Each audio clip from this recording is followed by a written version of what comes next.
වඩම්මන්න අවසරයක් දෙන්න කිව්වා. අපි සතියක් පුද පූජා කරලා මුළු නාග රාජ්‍යම මේ බෝධියට පූජා කරන්න. අපි ඔය විදිහටම නැවේ තැම්පත් කරන්න අනේ අපිට අවසර දෙන්න කිව්වා.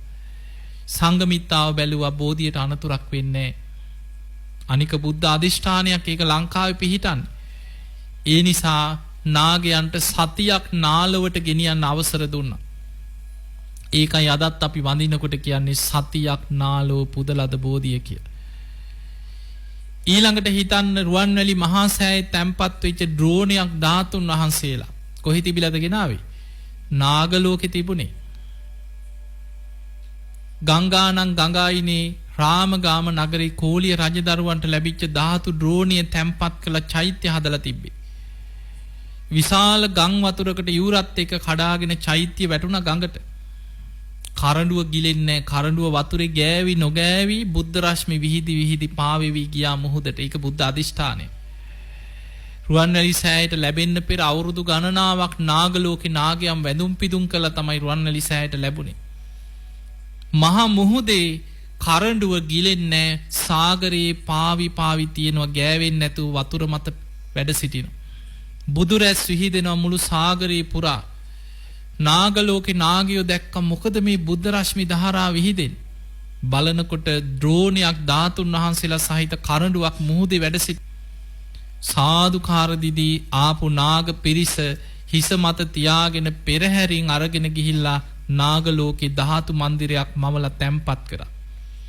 අවුරුදු ගණනාවක් නාග ලෝකේ නාගයන් වැඳුම් පිදුම් කරලා විශාල පිනක් රැස් කරගත්. රුවන්වැලි සෑය හදලා ඇසලපුන් පොහෝ දවසේ ධාතු තැන්පත් කරන දවසේ තමයි සෝනුත්තර මහරහතන් වහන්සේ නාග ලෝකෙට ගිහිලා ඒ කරඬුව අරගෙන එන්නේ. එතකොට මහා සාගරේ තමයි නාග ලෝකේ නාග විමාන පිහිටලා තියෙන්නේ. ඊළඟට අසුර අපායක් ඒක. නාගයොත් සුගතියක් නෙමෙයි පින් කරන හැබැයි බොහොම සද්ධාවන්තයි. අසුර අපායේ ඉන්න අය දුකමයි විඳින්නේ.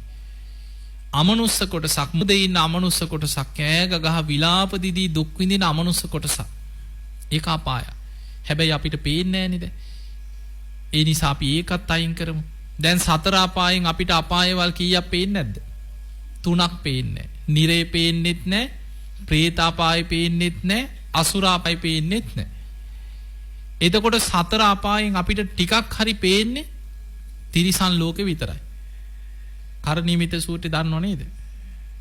කරණීයමිත සූත්‍රයේ තිරිසන් සත්වයන් වර්ග කරනවා මේ විදිහට.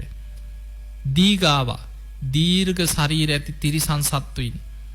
මහන්තාවා මහත ශරීර ඇති තිරිසන් සත්වයින්. මජ්ජිමාවා මධ්‍යම ප්‍රමාණ ශරීර ඇති සත්වයින්. දීගාවා මහන්තාවා මජ්ජිමාවා ඊළඟට අනුක එතන කියන්නේ රස්ස කියන්නේ කුඩා සත්තු. රස්ස පුංචි සත්තු. අනුක තූලාවා. අනුක කියන්නේ ඇහැට නොපෙනෙන සත්තු. දැන් හිතන්න අපේ ඇහැට පේන්නේ නැති සත්තු ඉන්නවා. බුදුරජාණන් වහන්සේ ඒක දැක්කේ අන්වීක්ෂයෙන් නෙමෙයි දිවසි.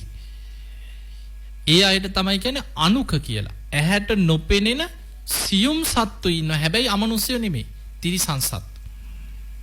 ඒ අය අනුක. තූලාවා කියන්නේ වටකුරු හැඩෙන් යුක්ත සත්තුයි. දිට්ඨාවායේව අද්දිට්ඨා දැකලා තියෙන සත්තු වගේම ජීවිතේට නොදැකපු සත්තු ඕන තරම් මේ පරිසරයේ ඉන්නේ. දැන් නිකන් ওই විග්‍රහයම අරන් බලන්න.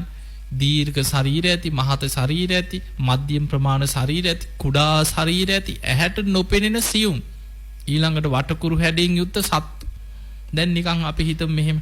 අපිට ලෝකේ සත්තු ගැන හිතන්නවත් බෑනේ. ලංකාවේ ඉන්න මේ වර්ග කිලෝමීටර් 65000 ගානේ ඉන්න සත්තු හොයා ගන්නත් බෑ. නගරයක පළාතක ගමක හොයන්නත් බෑ. අපි නිකන් එමු අපේ ඉඩමට. ගෙදර කී දෙනෙක් ඇද්ද? 5-6 දෙනෙක් 10 දෙනෙක් ඉන්නවා කියලා හිතමු ගෙදර මිනිස්සු. ඔය 10 දෙනෙක් ජීවත්